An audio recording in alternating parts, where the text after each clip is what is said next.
Good morning, everyone. It's great to come together and put aside this time once again to worship our God and to be together. We've got an interesting morning this morning as the KBC kids are all going to be doing their Christmas/Easter party. You didn't do it at Christmas time, so they're doing it at Easter, which is, in some respects, a bit of a stark reminder that Easter's 2-3 weeks away. And so, the year is flying past. And the joy that we have is that that's not a surprise. It might be a surprise to us that time is going fast, but it's not a surprise to our God. And we get to worship him and praise him for his goodness to us in our everyday lives. So let's take a moment this morning to open up our time of worship with a word of prayer as we commit our time and we put our hearts and our minds in that place where we're in full recognition of our God and the reason that we're here. Let's just pray. Our Father and our God, we thank you that you've brought us here this morning. We thank you for the love that you're reminding us of once again today. As brothers and sisters this morning, as children of the one true God, we worship you. We come this morning to lay aside the frustrations of our life, the distractions of this world, and we come and we lay them at your feet this morning as we recognize the God that has done so much for us, has given us the very breath that we breathe today. Lord, help our hearts and minds to stay focused on you through everything that we do this morning, and may all that we think, all that we say, all that we do, glorify you. In Jesus' name we pray. Amen.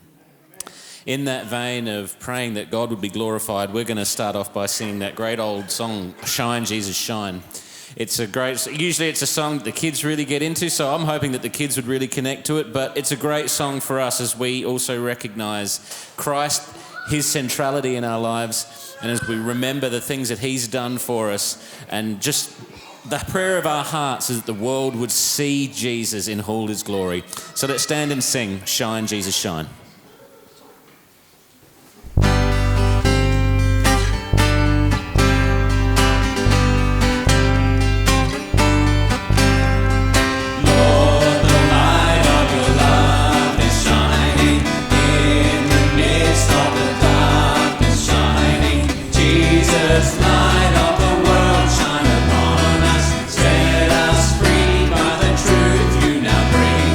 Shine on me.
singing this morning. We're going to open up our scriptures as we're going through John's Gospel this morning. Or not just this morning, we're going through John's Gospel. We're up to chapter 5. Daniel's going to come and read to us for the first time. Thank you, Daniel. We are on 5. On 5. We've got the wrong reference up. Cool. Yeah, if I may, I just I'm very honoured to be reading this reading today because I thought it'd be when I realised it was really cool to notice that because just after I was saved, this very passage is the passage that the Holy Spirit first led me to, and so really grateful. It's really awesome to be up here and reading this. So afterwards, Jesus returned to Jerusalem for one of the Jewish holy days. Inside the city, near the sheep gate, was the pool of Bethesda, with 5 covered porches. Crowds of sick people, blind, lame and paralysed, lay on the porches. One of the men lying there had been sick for 38 years. When Jesus saw him, he had been ill for a long time. He asked him, "Would you like to get well?" "I can't, sir," the sick man said, "for I have no one to put me in the pool when the water bubbles up. Someone else always gets there ahead of me." Jesus told him, "Stand up, pick up your mat and walk." Instantly the man was healed. He rolled up his sleeping mat and began walking. But this miracle happened on the Sabbath, so the Jewish leaders objected. They said to the man who was cured, "You can't work on the Sabbath. The law doesn't allow you to carry that sleeping mat." But he replied, "The man who healed me told me, 'Pick up your mat and walk.'" "Who said such a thing as that?" they demanded. The man didn't know, for Jesus had disappeared into the crowd. But afterward, Jesus found him in the temple and told him, "Now you are well, so stop sinning, or something even worse may happen to you." Then the man went and told the Jewish leaders that it was Jesus who had healed him.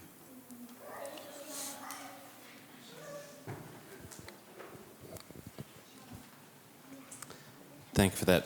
It's a great story of just Jesus' faithfulness, his power, demonstrating to a man. I mean, there's elements of that story. That man's been going to that pool year after year after year, hoping to, and you can hear the heartbreak in the story as he goes, "Everyone gets in before me. I never have someone to help me." The healing waters. We were just saying, flood the nations, river flow.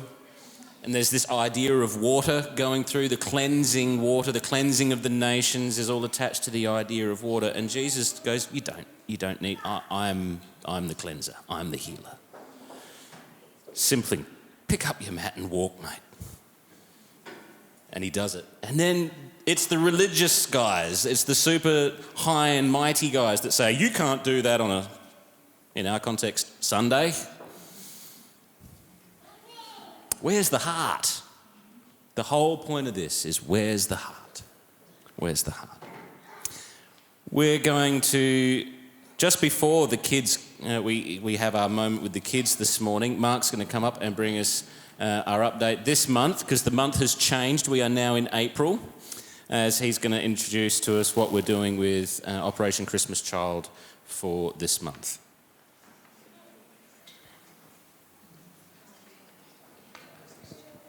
Morning, everyone. Yes, as James said, we've got a new month. So a new month means new items we're going to be buying for Christmas Child. But before I go into that, I've got a testimony here from someone who's received one of the shoe boxes a fair time ago. She's grown up now. She's got kids of her own. She lives in America. But when she was a young child, she was in an orphanage. And she received one of these boxes. And this is her testimony. Her name is Jackie. And it's about a toothbrush. "I've never met my birth mother. People at the orphanage told me that she brought me there when I was a few months old. At the orphanage in Guatemala, the caretaker provided for our basic needs. They taught us, fed us, clothed us. But their limited resources meant that we ate a steady diet of rice and beans and wore whatever clothes were available. No matter what the size. Sometimes the girls wore boys' clothes because that's what the orphanage had on hand. I don't remember us having any combs or brushes for our hair.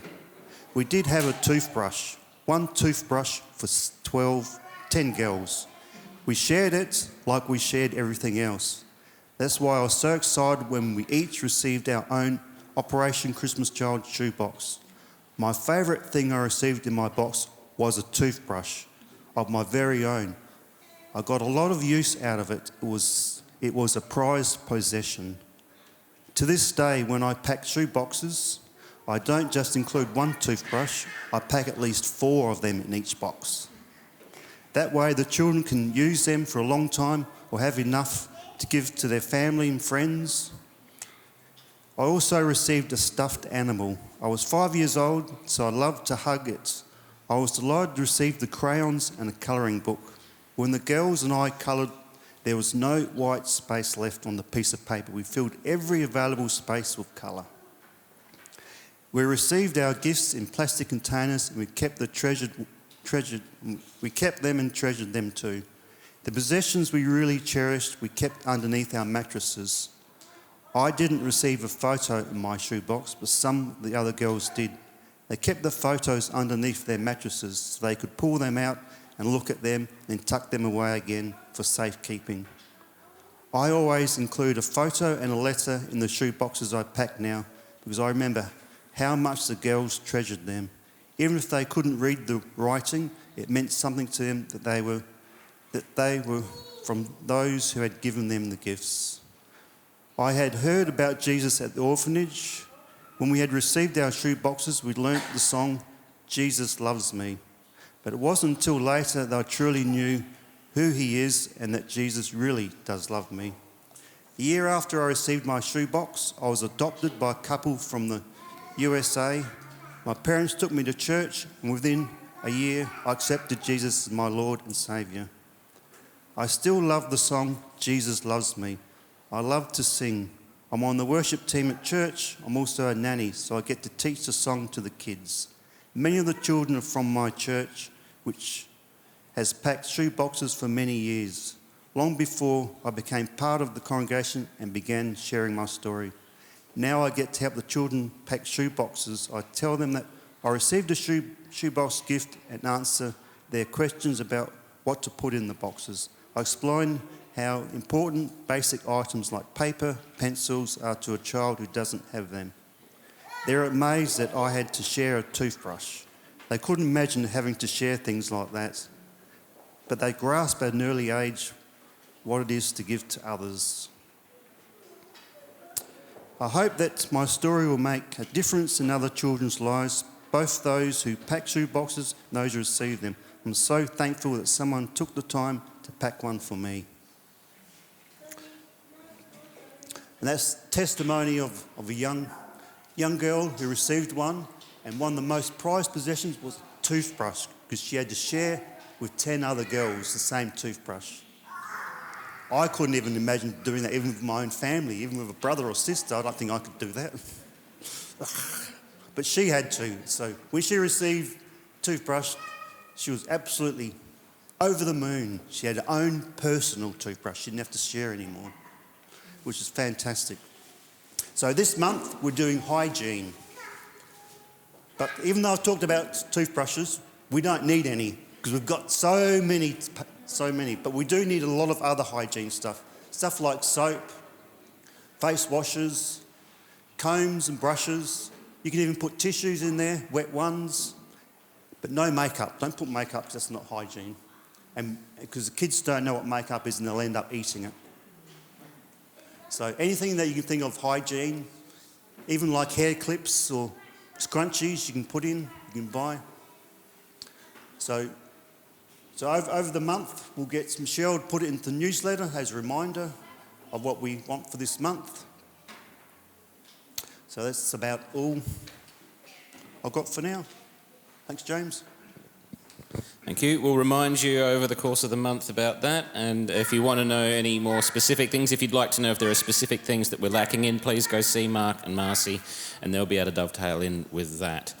I also looking for someone to help out with morning tea this morning. Doug's doing the morning tea. We just need one person to help him hand out this morning, as the person that was meant to be helping with him this morning is unwell and hasn't been able to rock up. Oh, thank you, Jean. Thank you very much. So, Doug, you with Jean this morning. Jean, you with Doug. And they'll be making our coffee this morning. So thank you very much for that. I'm going to hand over to Marcy. And kids, I do believe you're about to be called up. All right. Well, just before we do that, boys, have we got the mic on? 1, 2. Good? All right. Just before they do, I'm going to talk a little bit about KBC. This year, the kids have continued the teaching plan that we began last year.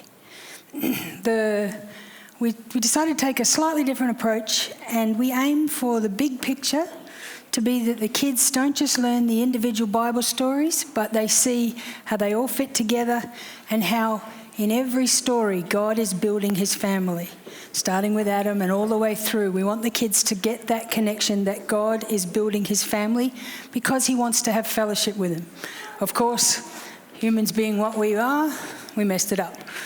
But God provided a way, and through each story we continue to see that God is protecting, providing, and is leading them there.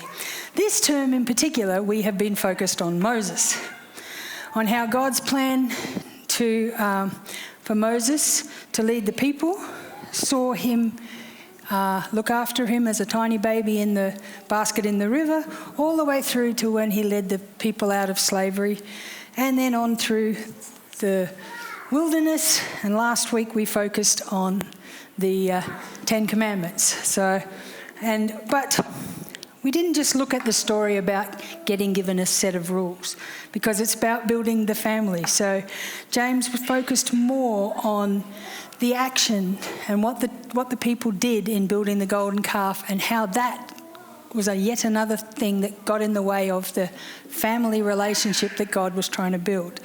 So we are continuing with that story on through next term. We will move on to the Promised Land and on through the Old Testament, and we're going to follow this family line all the way through Christ and into eternity eventually. But the thing that's encouraged my heart the most in being out there with the kids is the way our kids are engaging with that story. They're asking incredible questions, sometimes things that floor us when we don't even think about them. They're also making statements and challenging some of the things we say, which is really good because it shows that they're engaged. I want to take a moment and thank everybody that is taking their turn at teaching. I know that it's a little challenging and quite out of your comfort zone for a lot of us to step out there and teach.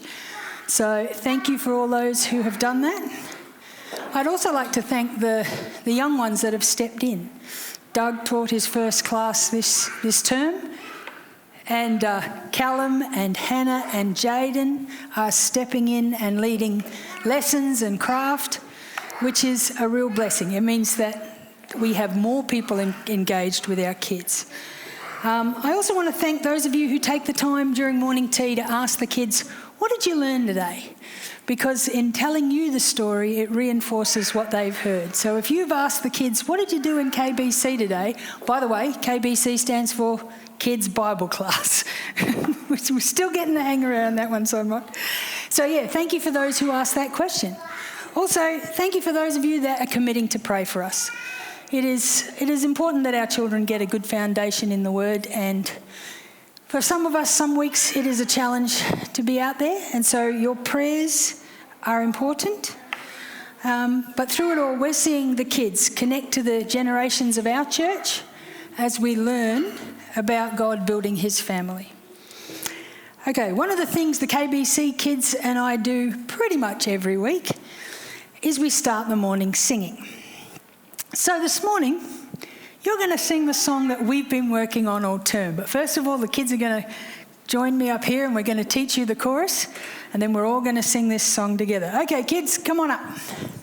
Come on, Travi, up you come. You want to go up there so everyone can see you? I don't want to put my back to anybody, but Of course we're going up the front. There's stairs, children, but okay. Come forward. Come up this way. That's it. Come on, girls. Okay, so we have learnt a very updated version of that old song, My God is so big, so strong and so mighty. So the kids and I are going to do the chorus, then we'll teach you the actions and we'll take it from there. All right, kids, we ready? Yes, please, Steve. My God is so big and so strong and so mighty, there's nothing my God cannot do. My God is so big and so strong and so mighty, there's nothing my God cannot do. My God is so big and so strong and so mighty, there's nothing my God cannot do. My God is so big and so strong and so mighty, there's nothing my God cannot do. All right, you think you can manage that? Now, I have to tell you, when the kids and I started, they were in fits of laughter because I couldn't get this movement. So I've spent 12 weeks learning to do this, but I'll give you a chance to learn it. All right, kids, I think we need some adults up here to help us. What do you reckon? Go and grab some. All right, while they're grabbing you, my God is so big, so strong and so mighty. Nothing my God cannot do. All right, we got some adults? Come on up, Aaron. All right, you guys, my God is so big, strong, mighty. You doing it, Liza? Good job. Come on, Jules, we need you up here. Don't worry, it's being recorded. Okay, everyone take a giant step forward because you're all in the dark and they won't catch you on the camera. All right, that's it. All right. We'll do the chorus together and then we'll stop and do the whole song. You have to jump. That's the whole point. All right, ready to go? Yes, please. Steve? My God is so big and so strong and so mighty, there's nothing my God cannot do. My God is so big and so strong and so mighty, there's nothing my God cannot do. Well done. My God is so big and so strong and so mighty, there's nothing my God cannot do. My God is so big and so strong and so mighty, there's nothing my God cannot do. Right, are you guys doing it? All right, you got to join us next time. Okay, we ready to do the whole song this time, kids? Yeah, they have the actions for the verse, I do the singing part. All right, yes please, Steve. My I think you better stand. God is so big and so strong and so mighty, there's nothing my God cannot do. My God is so big and so strong and so mighty, there's nothing my God cannot do. My God is so big and so strong and so mighty, there's nothing my God cannot do. My God is so big and so strong and so mighty, there's nothing my God cannot do. In the beginning God made everything, He simply spoke and the world came to be. He sent a flood and made everything new. He parted the sea and let His people walk through. He helped a boy bring the giant right down. Joshua marched, the walls fell to the ground. These acts of power are worthy of praise. Wanna question my God and His way? I'll look you in the eye and say, my God is so big and so strong and so mighty, there's nothing my God cannot do. My God is so big and so strong and so mighty, there's nothing my God cannot do. Though we were sinners, He still gave us worth. God sent His Son to live here on the earth. He healed the sick and He made blind men see. He let the lame walk and He set the world free. He died on the cross and He rose from the grave. He conquered sin, He is mighty to save. He went to heaven and He's come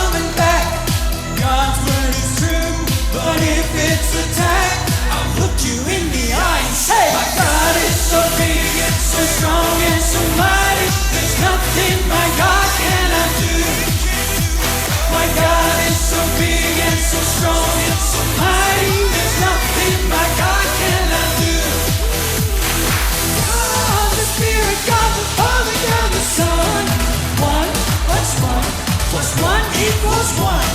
God the Spirit, God the Father, God the Son. 1 plus 1 plus 1 equals 1. My God is so big and so strong and so mighty. There's nothing my God cannot do. My God is so big and so strong and so mighty. There's nothing my God cannot do. My God is so big and so strong and so mighty. There's nothing my God cannot do. My God is so big and so strong and so mighty. There's nothing my God cannot do. My God is so big and so strong and so mighty. There's nothing my God cannot do. Well done, kids. Brilliant. All right, adults, you can have a seat. Kids, stay here. So, as you can see, I'm out of breath. Every single week I come in here like I've done 5 minutes of Zumba. Okay. Right. The church gives the kids a gift every year. We used to call it a Christmas gift. Now we call it a thank you for being involved, thank you for being enthusiastic, thank you for being committed to the program. We have a slightly unique situation this year in that we've got kids who've been here all year and for a whole year, and some that have only been here for 3-4 months. So we've got 2 different groups of prizes. Guys, who would you like to come and give you your prizes? Who would you like to present your prizes? I'm going to start with these ones. All right. Anyone? All right, well, I'm anyone, I'll do. So, Hadley, we have one for you. Thank you. Who we got here? Elijah, they're not here. Isaac's not here. Who we got? Vonnie. You can open it when you sit down, kids. Just hang on to it for a minute. Johnny. Where's Johnny? Oh, you're in the wrong place. Come on, buddy. Come get your present. Yeah, don't need to be scared. It's just me. You're going to bring Jax as well? Jax is here. Oh, Jax is there. Yeah. Here you go, Johnny. There you are. That one's yours. There's Liza's. Okay, and who's this one then? Carla's. There you are. All right, so those are the kids that have joined us this year.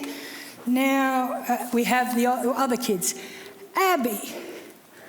Where did she go? Oh, yes, here she is. Sorry, babe. You look so like Amber. You didn't join us, Amber. You want to come get your present? Come on up and get your present. That's all right, sweet pea. We have some shy ones, don't we? There you go. Sophie. Travis. Oh, there he is. I missed you, buddy. Sorry about that. Aaron. Mia. Livy's is coming. Oh, wait, I want Livy's next. Olivia's. Okay, now we have a couple of kids that have kind of graduated out of the program and have stepped in to be helpers and being involved in craft, and that is Ella, Ebony. Is she not here today? We'll take that one home for Ebony. And Max. Max has stepped in as our tech-spert. He runs the computers for us and makes sure that our PowerPoints work, so he's our tech-spert. Okay, kids, you can take your presents back, open them up, leave them with Mum and Dad before we go out to the party. Okay, I think that's me done. Thank you very much.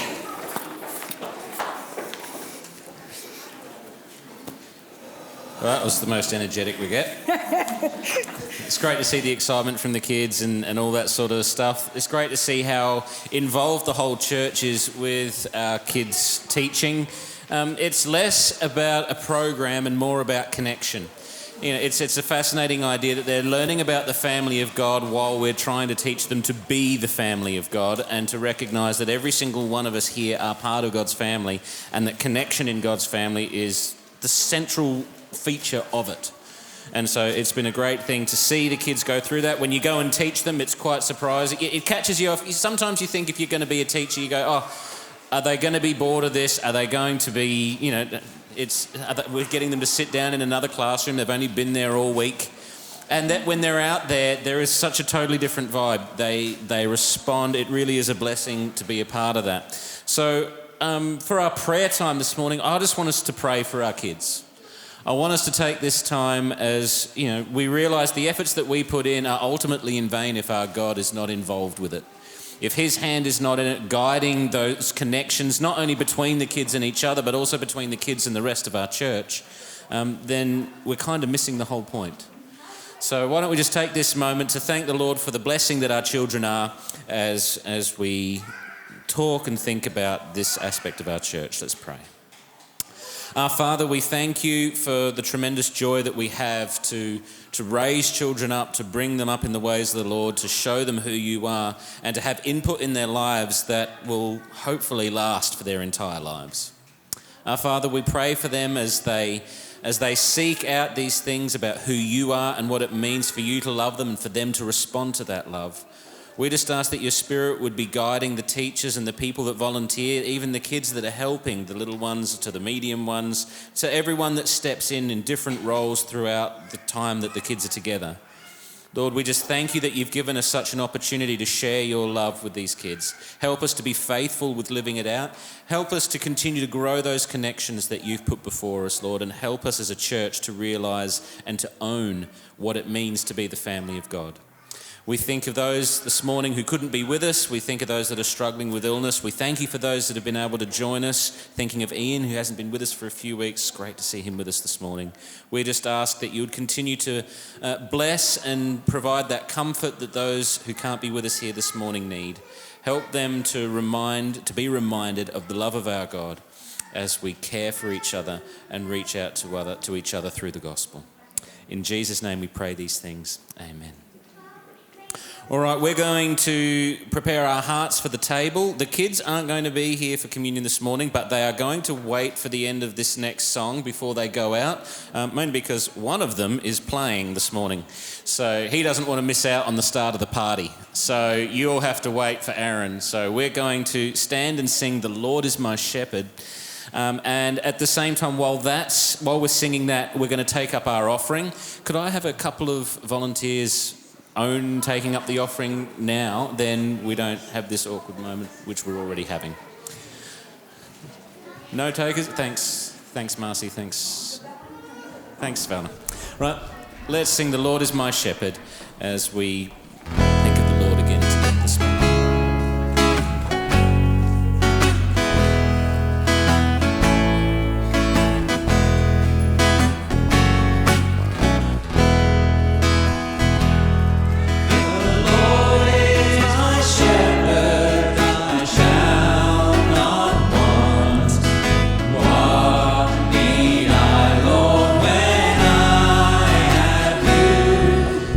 Pasture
Thanks, Harlan. If you could come and lead us around the table, that would be great. Kids, you can head out with Marcy and all the helpers. Well, that was a bit of excitement, wasn't it? Well, Vivian and I had the privilege of teaching the kids about the Passover when we were out there just a few weeks ago. And I'll tell you what, that was a pretty exciting night for the Jews, maybe in a different way.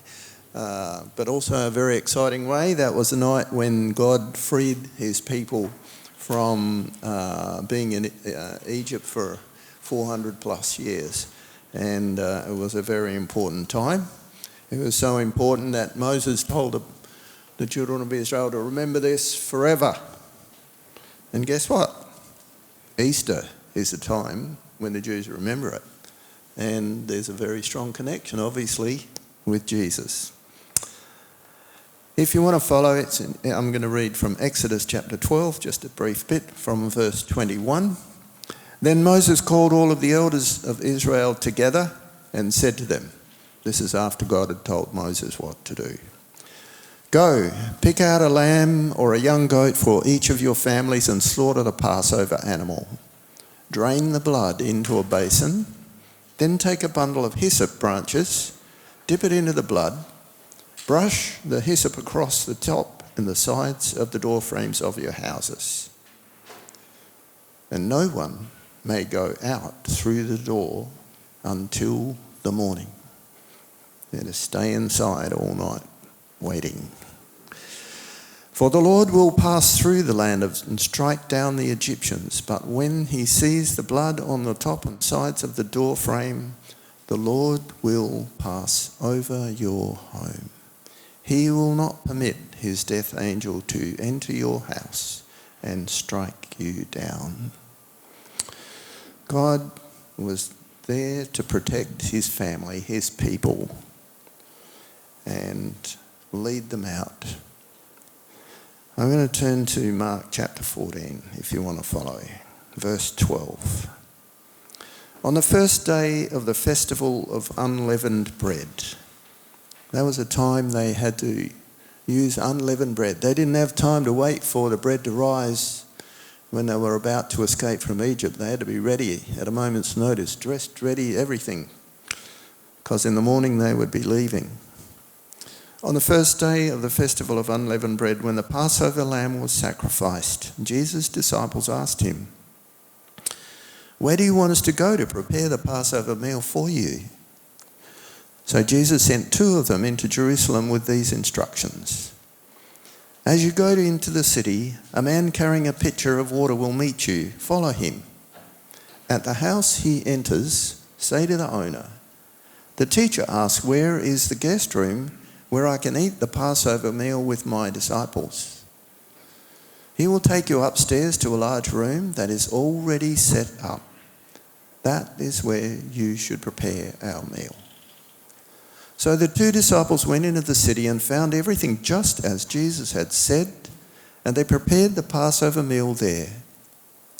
In the evening, Jesus arrived with the 12 disciples, and as they were at table eating, Jesus said, "I tell you the truth, one of you eating with me here will betray me."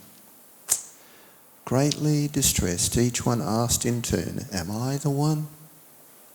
He replied, "It is one of you 12 who is eating from this bowl with me. For the Son of Man must die, as the Scriptures declared long ago. But how terrible it will be for the one who betrayed him. It would be far better for that man if he had never been born."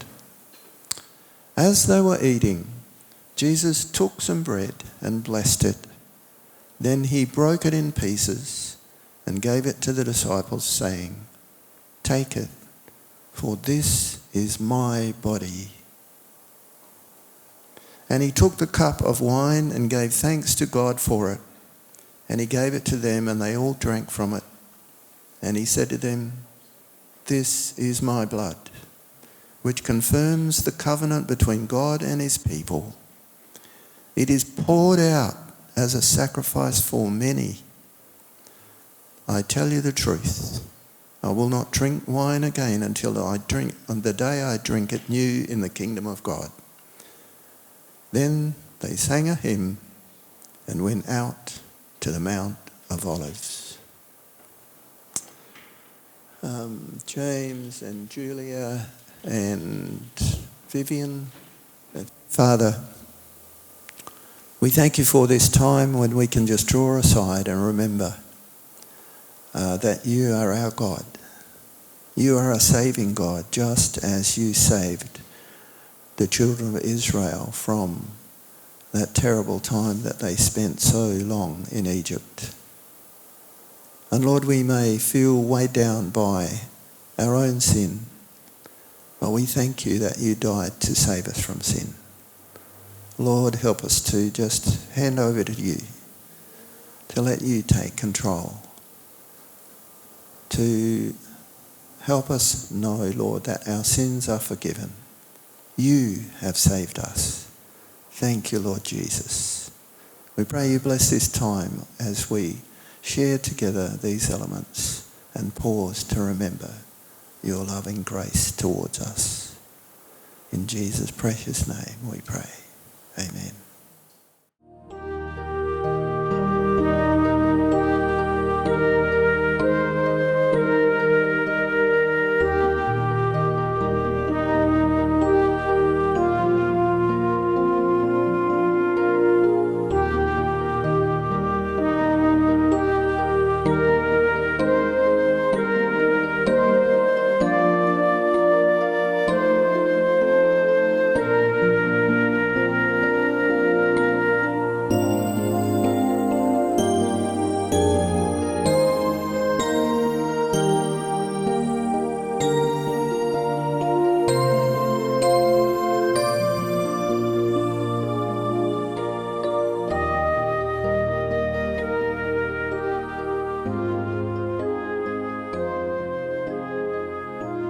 I don't know whether I've got the energy to talk now after watching those kids jump up and down for so long.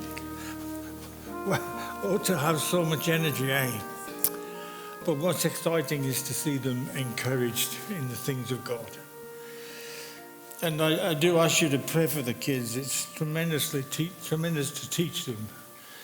They ask questions. One of the questions they did ask was, if God opened the way through the water for the Israelites to get through, how come, when did it get wet so the Egyptians' chariots sank? Where did it get wet? How did it get wet when it was dry? Now, I wouldn't have thought of that question, but they were thinking. So it tells you they are listening to what's going on. It's a tremendous thing. This morning we're going to finish off Philippians. I'm looking for a miracle. I'm about to switch the button on, and I'm looking for a miracle. Hey! I made it work finally. I think it's because Doug and Steve's up there that it worked. So let me just read a few verses of chapter 4. Therefore, my brethren, whom I love and long for, my joy, crown, stand firm in the Lord, my beloved. I entreat Euodias and I entreat Syntychus to agree in the Lord. Yes, I ask you also, true companion, help those women who have labored side by side with me in the gospel, together with Clement and the rest of my fellow workers, whose names are in the book of life. Rejoice in the Lord always. Again, I will say rejoice. Let your reasonableness be known to everyone. The Lord is at hand. Do not be anxious about anything, but in everything by prayer and supplication, with thanksgiving, let your requests be made to God. And the peace of God, which passes all understanding, will guard your hearts and your minds in Christ Jesus. We've looked at the book, and we've looked at the book in the sense that Christ is our source of everything we need. In chapter 1, we looked at Christ is the source of all joy. He brings confidence into our life. In chapter 2, we looked at Christ is the stimulator of our minds. He creates internal peace. In chapter 3, we looked at Christ as the director of our goals. He changes our character. This morning, we're going to look at chapter 4, where we're going to be looking at Christ is the energizer of our strength that enables us to care for one another. This chapter starts off in a tremendous way. Therefore, my brethren, in the light of everything that's been said, and in the understanding of all that Christ is and has done for us, and how he interacts with us, in the light of all that, therefore, my brethren, I love and long for, my joy, my crown, stand fast in the Lord. What he's doing, he's bringing together all that he said, and now in this last chapter, he comes and he said, we need someone to energize us. Why? Because we have to care for one another. If we don't care for each other, who will? The world won't care for you. It'll rip you apart. The devil's not interested in you except to destroy you. Your flesh doesn't want anything to do with God, but it will get you taking your minds and your hearts off what God can do. Paul's giving us this last chapter and says that we to be energized by the fact that Christ is our strength, and he will enable me to care for you and you to care for me. Just look at that verse 1 and look at the impact of those words. I love whom I love and long for, my joy, my crown. He's talking about this is what I desire for you. I'm longing for you. You're my joy. This is what you are to me. You're my joy, you're my crown. This is where we should be in Christ, standing fast. So in the first verse, he's saying, I love you, you bring joy to my heart, and this is what I want from you. I want you to stand. That's caring. So if Paul's saying that to the people, what should the people be saying to Paul? Exactly the same. This morning we should be a group of people that says, you are my joy. You are my crown. You are the ones that I love and I'm standing for. You are the ones that I want to see standing in Christ. That's my desire for you. Is it your desire for me? Is it your desire for the people next to you? Church can be a great place or it can be a miserable place. We can have tremendous fellowship or fantastic battles. We don't want battles. What Paul's trying to say is, this is what I'm going to just bring to your mind this morning. That you mean something to me, I mean something to you, and the first thing that I'm going to be sharing with you, said Paul, in Christ's 5-point care package. Now, we talk about care packages because when you get to my age, you need one. You need a care You younger people don't need them yet. You will come a day if they're still in. I get my 5 free visits to the doctor, and I make them get all the money I can out of them. Care packages. Whether we think we need them or not, we need them in Christ. Do you know what our first care package is? The part of the care package that God gives us? He says, stand against negativity. Therefore, stand, this says, Lord, stand firm in the Lord. Why have I put negativity? Because that's our greatest enemy. Negative. We're negative because something happened. Because something's happened to us. We're negative because something in the past has happened. Something's gone wrong. Some situation. We've had a disagreement with someone in the church. How many of us think that the things that we buy should last forever? Don't tell me you don't think that way. You're disappointed like I am that after 5 years you've got to change your washing machine because it doesn't work anymore. Or after 7 years you have to change your dishwasher because that stopped dishing. Or your air conditioner. Once upon a time you buy something and you bought it when you got married and it was still going after you died. Today you buy something and you go, I wonder how long I'm going to get out of this. As long as the warranty lasts. And it doesn't, and it even finishes then, doesn't it? we don't expect, and so we get negative. We don't expect. When it comes to Christianity, we're thinking, oh, God's promised us blessing, He's promised us health, He's promised us the ability to enjoy life. Did I sign up when I was a young fella for my body to be like this and to follow Christ? No, I signed up for Christ when I could jump on the stage like that. Now, if I jumped on the stage like that, you'd be carrying me out. I can't do it anymore. There are lots of things I can't do. And I go, oh, I'm so negative. I've lost the feelings in my hand.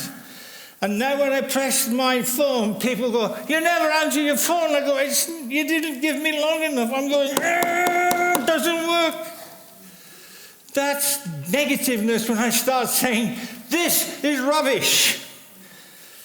We do the same in our Christian lives. We get so upset with each other because somebody might say something to us and it hits us and we get negative. I'm going to be real personal. I love the kids. They're in the back of the church. Sometimes I think they're being murdered in the corner there. They just get so, and I go, oh, why? And it can be so negative, it takes us off what's here. It takes us off what's here.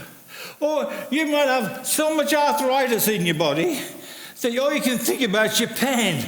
Oh, but when this is over, I can go home and lie down. Or you might be a young person who likes to do things, and you can't wait to get out of church because it's a bit boring this week. Here comes Paul, and he said, "This is the first thing I want you to do. You can't look out for your brothers and sisters. You can't think that they're precious. You can't get joy out of them if you can't first and foremost look after yourself. Stand in the Lord." What does it mean, stand in the Lord? I'm going to read 4 verses to you here. I read first of all Romans chapter 5, verses 1 to 3, where this is what Paul's saying to the Romans when he says, stand. He said, "Therefore, since I have been made right in God's sight by faith, we have peace with God because of what Jesus Christ of our Lord has done for us. Because of our faith, Christ has brought us into a place of undeserved privilege where now we stand and we are confident and joyful, look forward to the sharing of God's glory." Stand in God's grace. Are you looking forward to God's glory? Not when you get out of this place, but tomorrow as you go through the difficulties. If you're an older person, as you struggle with your own abilities. If you're a parent, as you struggle with the atmosphere that our young people are brought up with. This is what Paul's saying. I want you to be strong so that you can look after yourself. Why? So that you can help to look after the body of Christ. 1 Corinthians 15, 1 to 4. Christ died for our sins. He said, "I pass on to you what was most important and what has also been passed on to me. Christ died for our sins, just as the scripture said. He was buried. He was raised from the dead on the 3rd day, just as the scripture said." You look after yourself by standing in God's grace, by standing in God's truth. It's the truth of God's word that will see us through and will direct us to where our energies need to be put. In 2 Corinthians, writing to that church that's got a few problems, he said, but that does not mean we want to dominate you by telling you how to put your faith into practice. We want to work together with you so you will be full of joy, for it's by your own faith that we stand firm. Standing in grace, standing in truth, standing in faith. Galatians, he tells them, so Christ has truly set us free. Now make sure that you stay free and don't get tied up again in the slavery of the law. Find your freedom and liberty in Christ and enjoy it to the hilt. Don't be restricted by the reservations of your own heart or the limitations of your own flesh or the world that we live in that wants to take us from the place of glory and understanding. Before I can care for anybody else, I've got to care for myself that way. We're all interested. When it comes to caring, we go, oh yeah, we can care. What does it mean? We'll make meals for somebody. We'll do this for somebody. Caring is encouraging each other to keep going in Jesus Christ, to keep our hearts firmly fixed.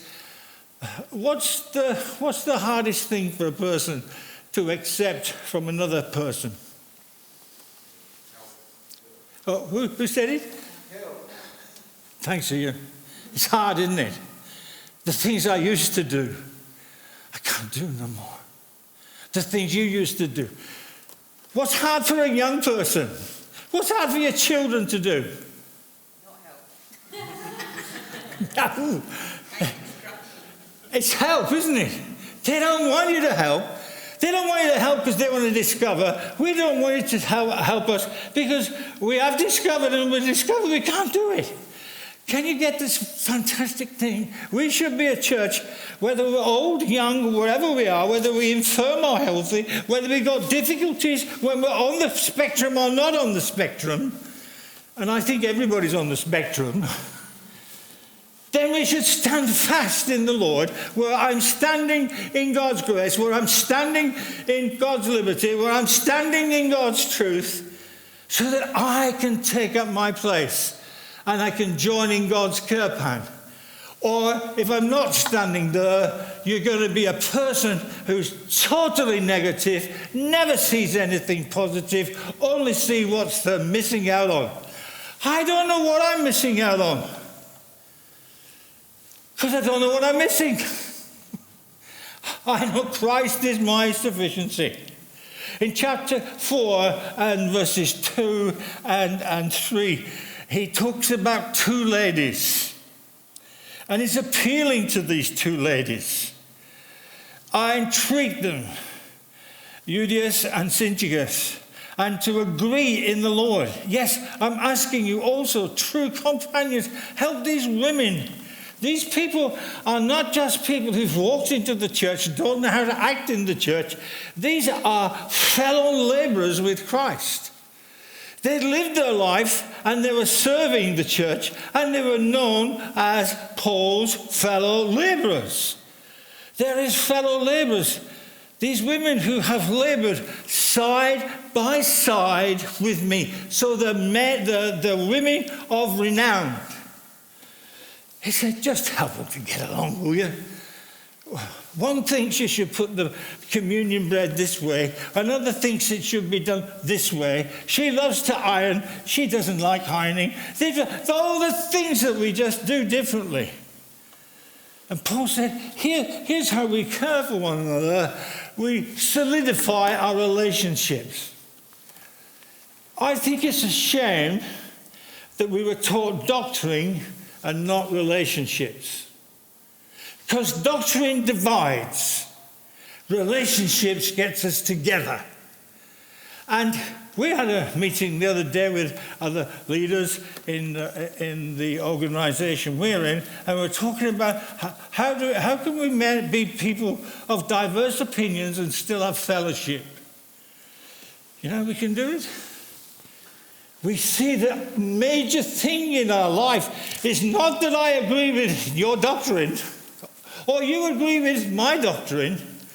It's that what you do believe you're living and what I believe I'm living, and together I will solidify our relationship with God. The church has been divided on many, many major doctrines. Whatever times Christ's coming again. Whether I will live, whether I will lose my salvation or can't lose my salvation. What grace is, what grace isn't. What the communion table is, what it isn't. Why can't I see that there were different people, we view life differently, and if you tell me you believe you can lose your salvation, well, live like you can lose it. And if you tell me you can't lose your salvation, well, live like you can't lose it. Whatever you do, live and solidify.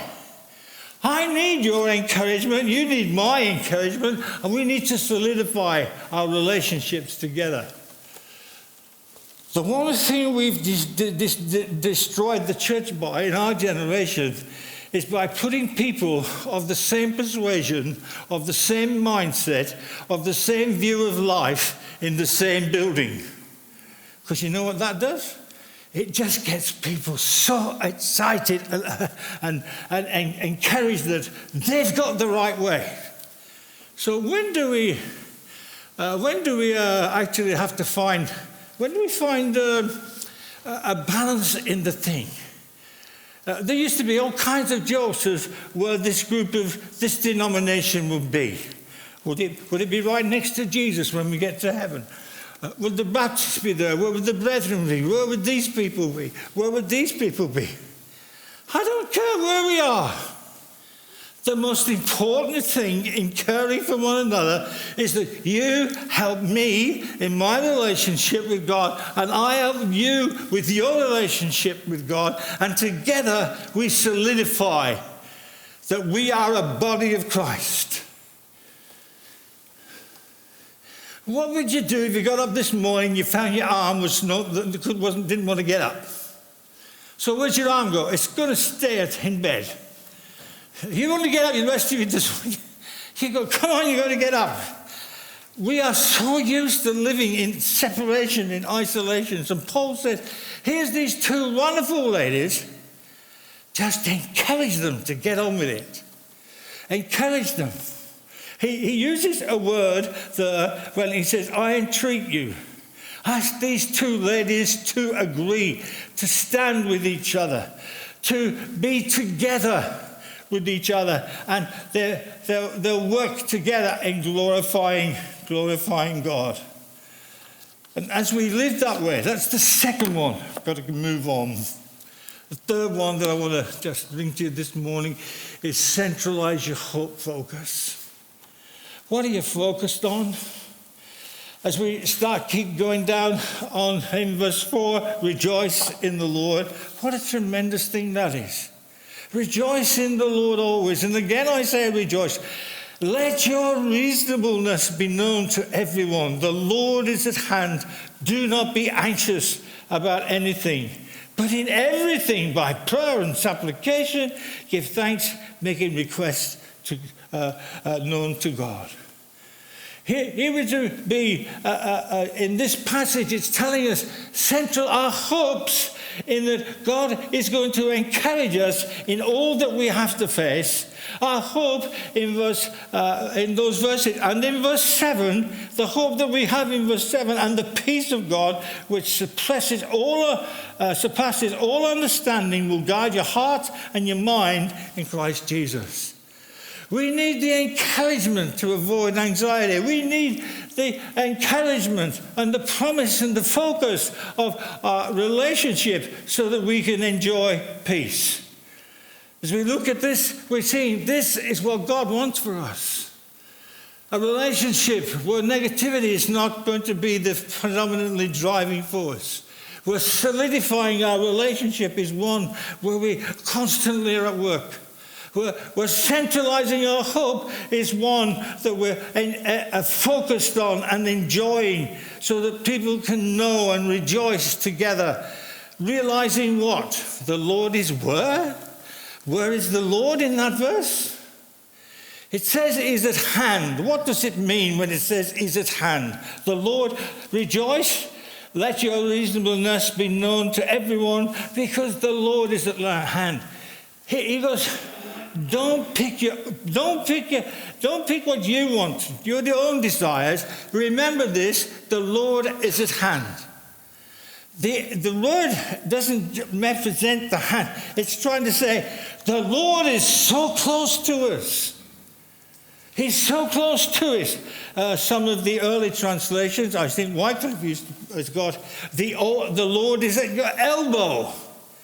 J.B. Phillips might have that same context. So here's God right at the elbow, so let your sweet reasonableness be known. Focus on centralizing your relationship. We all do things differently in the church, right? We all do things differently. We all have different values. We all watch different things. What should our focus be? It should be on you. I should focus on you and your life, and you should focus on me and my life, and together we can centralize, because this was God's care plan. We have nobody else to care for us. Do you know your family won't care for you? If you're a Christian and you've given your life to Christ and they haven't, they won't care for you. And I'm not the destroyer of families. It's my experience. It's your experience. You know, your best friends won't care for you if they can get one over you and get one up the ladder of life. The people that should care for us the most are the people that are in this room that are loving God and are taking His plan to heart.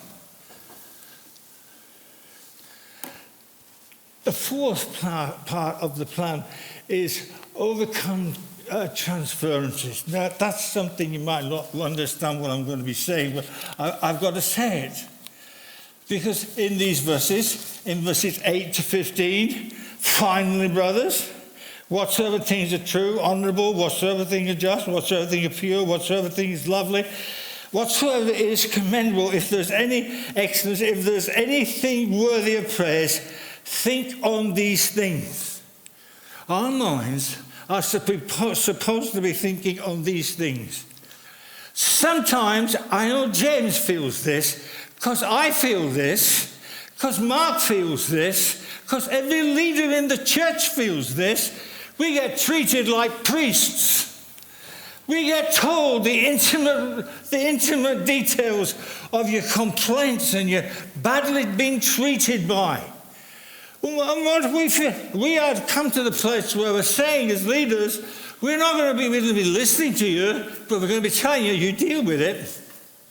Don't transfer it onto me. And having transferred it onto me, or James, you go, whoa, that's gone. Fantastic. I don't have to worry about this now. James has to worry about it. I have to worry about it. Mark has to worry about it. We're always transferring our worries and our woes onto other people so that we go, well, everybody knows. Have you had this thought come to your mind? Everybody knows what's wrong and nobody wants to do anything.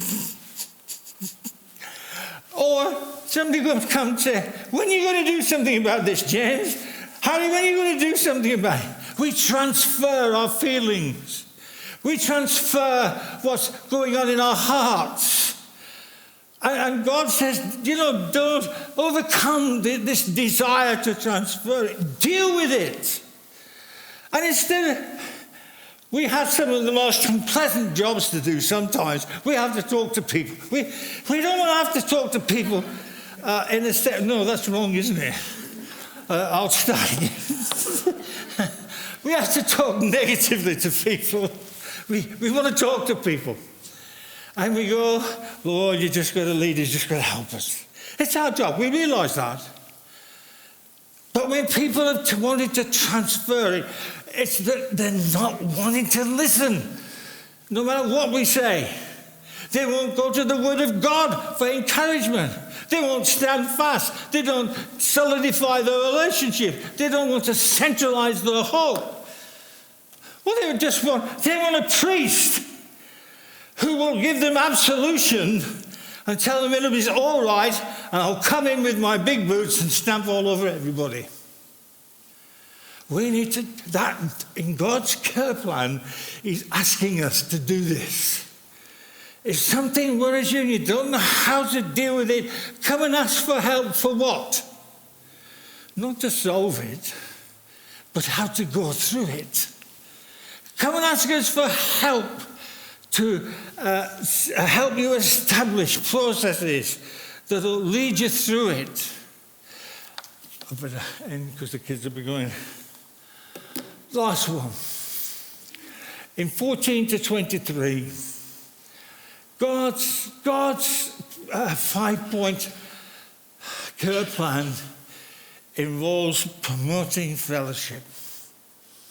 In verses 14, I'll read there. Yet it was kind of you to share my troubles. And you Philippians yourself know that in the beginning of the gospel, when I left Macedonia, no church entered into partnership with me in giving and receiving, except you only. Even in Thessalonica, you sent me help for my need once and again. Not that I seek the gift, but I seek the fruit that increases to your credit.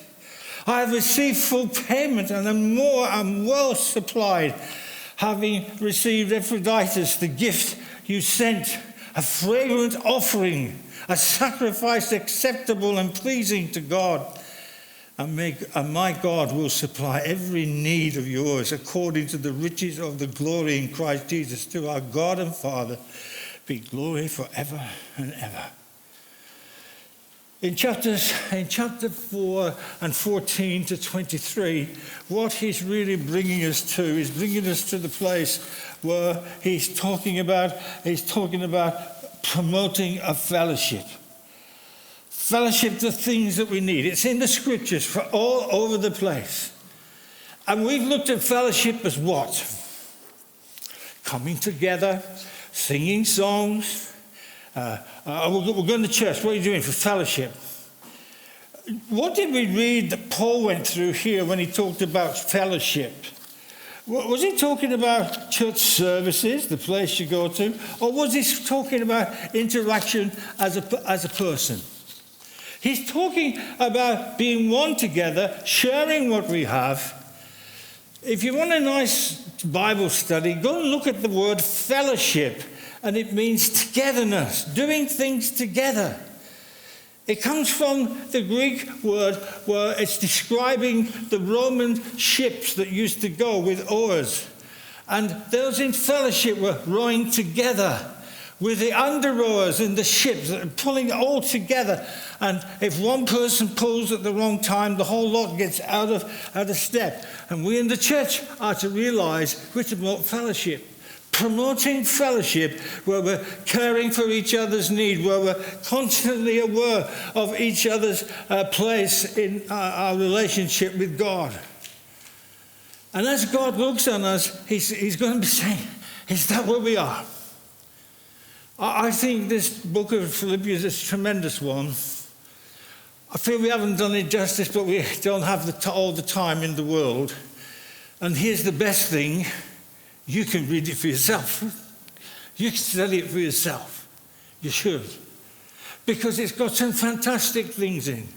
And we close our study of this book by looking at those 5 points and going, where am I? What do I find hard? What do I not want to do? What am I willing for other people to do for me? Because this is God's plan for our lives. That we should be a body together who are constantly in unity, constantly working, supporting each other, communicating with each other so that we can enjoy life together. We don't have to be the same. We're all different. And as Paul ends this letter, I love the way he ends in verse 21. Greet every saint in Christ Jesus. The brothers who are with me greet you. All the saints greet you, especially those of Caesar's household. Man, what a tremendous way. I greet you. All the saints that are with me, all the saints in Caesar's household greet you. In other words, we got a massive body and we live together. When Christ is all that you need, then you need Christ in your life.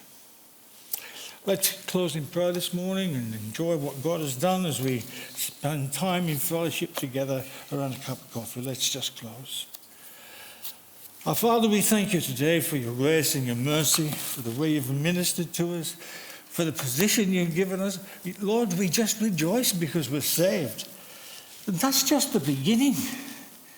Lord, when we came to you, we didn't realize all these things were open to us. Lord, as we've lived this life, we asked us that you'd help us to build it up, to take your word, to find you sufficient, and let you minister to us. Our lives want to glorify you and give you the glory for what you've done to us. This morning, accept of our praise. We give you our thanks. In Jesus' precious name, amen. Amen. Movie coffee. Oh, I forgot. Thanks, Lord, for letting me get this working.